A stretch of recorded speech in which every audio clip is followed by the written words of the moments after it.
I'm going to show you how to mix Prime Attrax Fine for a method feeder and the pole. So first bit, what I'm going to do is empty our bag and put it in our bucket. And the first thing that you'll notice compared to maybe other ground baits you've used, like our pole mix, like our fine expander, so I'm just going to pull my sleeves up. When you put it in your hand, compared to say our expander pole mix, you'll feel this mix is a lot heavier in your hand, and you can feel it when you rub it together. It's so much more oilier compared to those mixes. And I want to show you this to start with, because that has a massive impact on how you mix it up. The biggest thing is how much water it takes. So with our expander mix, our pole mix, that's going to take a lot of water.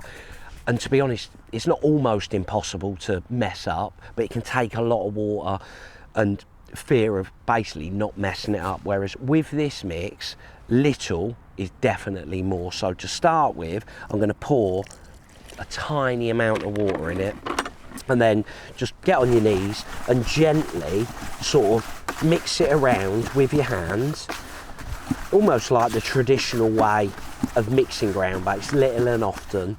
I think a lot of sort of your ground bait mixes now, they've got so much expanders in it, you can add loads of water in, whereas with this mix, little and often. So I've added, you see, a tiny little bit, and you can see it's almost starting to bind.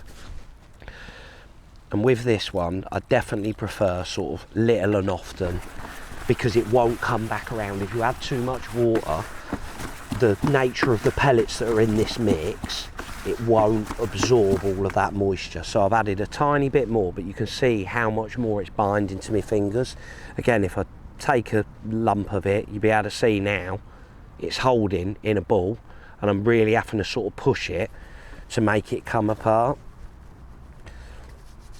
So a tiny little bit more, again, tiny bit, like so.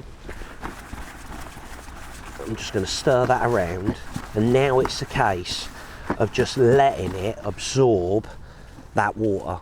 Again, referencing our expander, our pole mix, add a load of water, almost get it like a soup, leave it, push it for a riddle. It's absolutely perfect.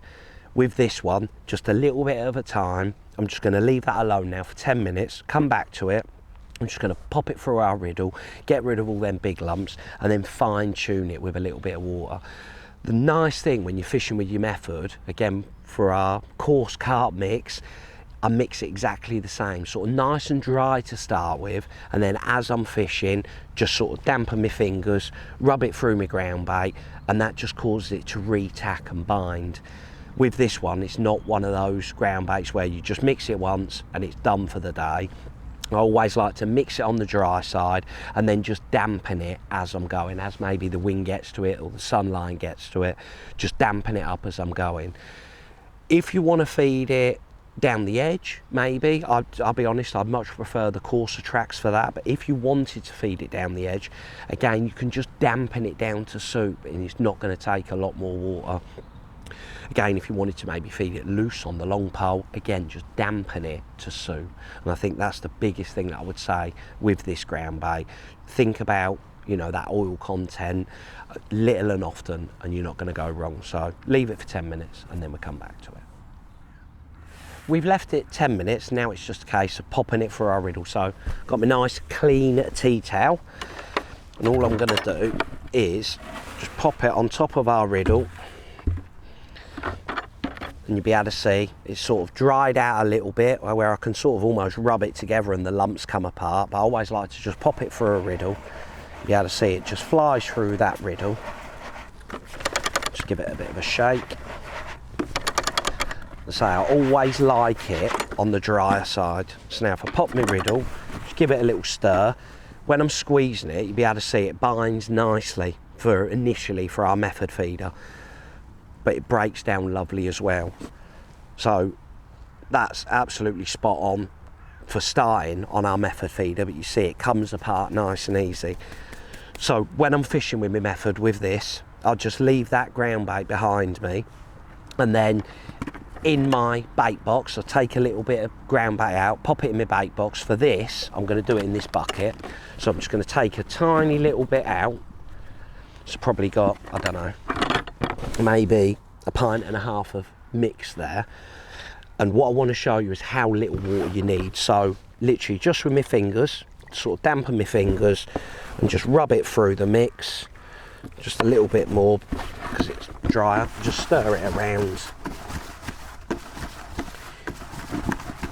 And now, when I push it against the bucket, you'll be able to see just how easy it binds, but now it's binding a hell of a lot more than the dry mix, but it still comes apart. Say with this mix, because of the pellets, sort of the mixture of pellets that we've used, you've just got to always go on the side of caution. You can always add more, but it's definitely one of them mixes where if you put too much in, you can't take it back out. So stick to that and you're not going to go wrong.